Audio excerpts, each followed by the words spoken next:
অসম জাতীয় পরিষদের প্রথম প্রার্থী তালিকা প্রকাশ। রাজ্যের ৮ আসনে প্রার্থীর নাম ঘোষণা লুরিনের দলের। মঙ্গলবার গুয়াহাটির এক হোটেলে সাংবাদিক সম্মেলন ডেকে ৮ আসনের প্রার্থীর নাম ঘোষণা করে অসম জাতীয় পরিষদ। খোয়াং আসনে প্রার্থী হচ্ছেন লুরিনজ্যোতি গগৈ। বহরমপুরে প্রতিদ্বন্দ্বিতা করছেন রাজেন গুহাই। ডিব্রুগড়ে মনোনয়ন পেয়েছেন মৈনাক পাত্র। বজালিতে দিলীপ বড়ুয়া, মরিগাঁওয়ে বাণী দাস, বিন্নাকান্দিতে রেজাউল করিম চৌধুরী, সরুপথারে জীবন চুতিয়া ও পলাশবাড়িতে পঙ্কজ লোচন গোস্বামীকে মনোনয়ন। এ পর্যন্ত কংগ্রেস অসম জাতীয় পরিষদকে সব মিলিয়ে 10টি আসন ছেড়ে দিয়েছে।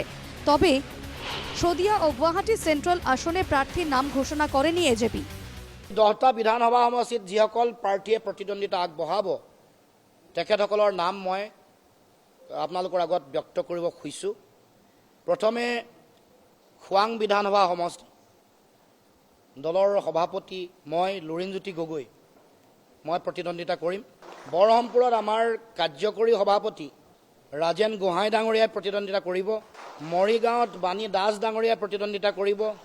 পলাশবাৰী পংকজ লোচন গোস্বামী, বজালি দিলীপ বড়ুৱা, সৰুপথাৰ জীৱন চুতীয়া, ডিব্ৰুগড় মৈনাক পাত্ৰ, বিন্নাকান্দি ৰেজাউল কৰিম চৌধুৰী। এই 8টা সমষ্টিৰ প্ৰাৰ্থীৰ নাম আমি ঘোষণা কৰিলোঁ। 2টা সমষ্টি, এটা শদিয়া আৰু এটা গুৱাহাটী কেন্দ্ৰীয়, এই 2টা আজি আমি ঘোষণা কৰা নাই। গুরুত্বপূর্ণ বিষয়টি হচ্ছে রাজ্য রাজনীতিতে ফিরতে পারেন রাজেন গুহাইয়ের মতো সিনিয়র নেতা। রাজেন গুহাই নগাঁওয়ের প্রাক্তন সাংসদ। 4বার বিজেপির টিকিটে লোকসভা ভোটে জয়ী হয়েছেন তিনি। একসময় রাজ্য বিজেপি সভাপতি হিসেবে দায়িত্বও সামলেছেন। হিমন্তের বিজেপিতে আগমনের সঙ্গে সঙ্গে কোণঠাসা হয়ে পড়েন রাজেন গুহাই। নগাঁওয়ে টিকিট প্রাপ্তি থেকে বঞ্চিত হন তিনি।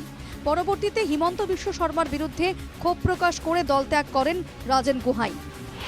কয়েক মাস আগে যোগ দেন অসম জাতীয় পরিষদে। এবার বহরমপুর আসনে প্রতিদ্বন্দ্বিতা করবেন তিনি। জয়ী হলে তাকে দেখা যাবে দিসপুরে।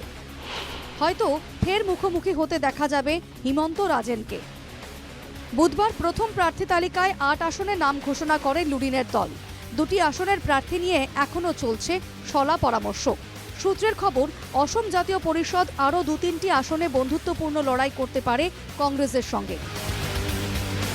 Bureau report, NKTV Bangla.